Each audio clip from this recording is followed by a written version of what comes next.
This 1 Degree Outside video is brought to you by CrackX Foundation Crack Repair and Waterproofing. 40 years of prompt and economical service to New England homeowners, builders, general contractors, home inspectors, management companies, architects, and engineers. Be sure to visit crackx.com and mention 1 Degree Outside when you make your appointment for an incredible discount. Monday morning, starting a new week together here at the 1 Degree Outside Weather Network. Matt Noyes, wonderful to be with you here. And the big ideas on the forecast of what's coming up. Now, some of this we covered in our evening essentials last evening, still up on our app homepage and on our webpage as well. But a brief breath of milder air comes in today. We're going to cover the next 24 hours in detail right now. Downpours and embedded thunder going to come in for this evening and tonight. That's a cold front. It brings in new, cool, and drier air for a little while, and that leads us to another mix event with some snow that goes over to rain as we get into Wednesday night and into Thursday. By Thursday, it'll be mostly rain. A lot of far southern New England will be probably mostly rain, too. More on that, again, from last evening or in our Insights video, that deep dive for the next several days we'll put out later on this morning on the homepage and in our app. Okay, so a spring jacket, but don't overdo it today. No, not for you and not for the kids. And I say that because, look, later on in the day, it's going to feel like 64. This is going to be a surprise compared to what we've had over the weekend. It was so raw this weekend for a lot of us. Now we totally turn it around.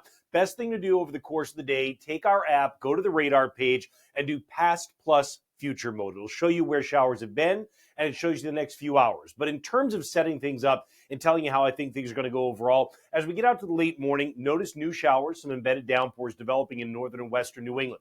Notice also by late morning how warm the temperature is for a lot of central and southern New England. By midday, those showers continue to move west to east, and in fact, as we get to the afternoon around 2:30 or 3, they're snapping in through eastern Mass. However, for a lot of after-school sports practices, things like that, yes, you get these showers that come through, but notice they're scattered, they're weakening to some extent, and they don't last for a long time. I think by the time we get to about 3:30, a lot of them are gone. So I don't know that it has to cancel things. It may delay things a little bit as they come by. You do have some showers that last a little bit longer near the Cape Cod Canal to about 5 p.m.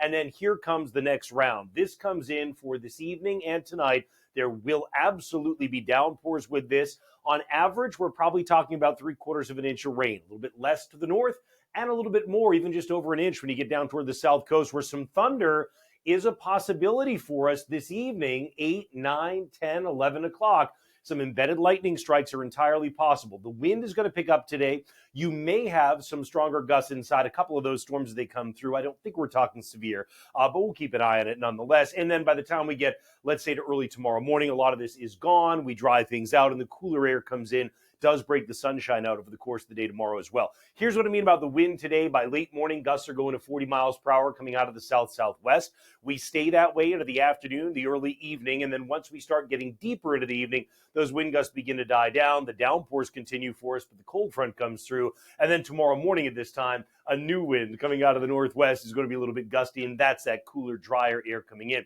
So if you take the tour today and find where you're going to be, look, we are cool on the Cape. A wind out of the south comes in across the ocean. Most of us, though, can make our way into the 60s throughout southern New England. Central New England really isn't a big exception. We come into the 60s as well, all the way up to New Durham, New Hampshire, all the way up to Windsor, to Wallingford for that matter. Then when you get to the North Country, maybe we don't get quite as warm as everybody else, but we still are a lot better than we were over the course of the weekend. That wind off the water does mean that when you get along the coast of Maine, near Brunswick, and then running all the way up through Rockland or Bar Harbor, temperature's going to be cooler. I mean, there's still very cool ocean water, so having that southerly wind has an impact. Tonight, we drop to the 30s in northern and western New England. That's that cooler air coming in. Again, it's a cooler, drier breeze for tomorrow. You can grab your gear and rep your favorite forecast brand at swag.onedegreeoutside.com. Hope you have a great day. See you with Insights, that deep dive coming up in just a little bit.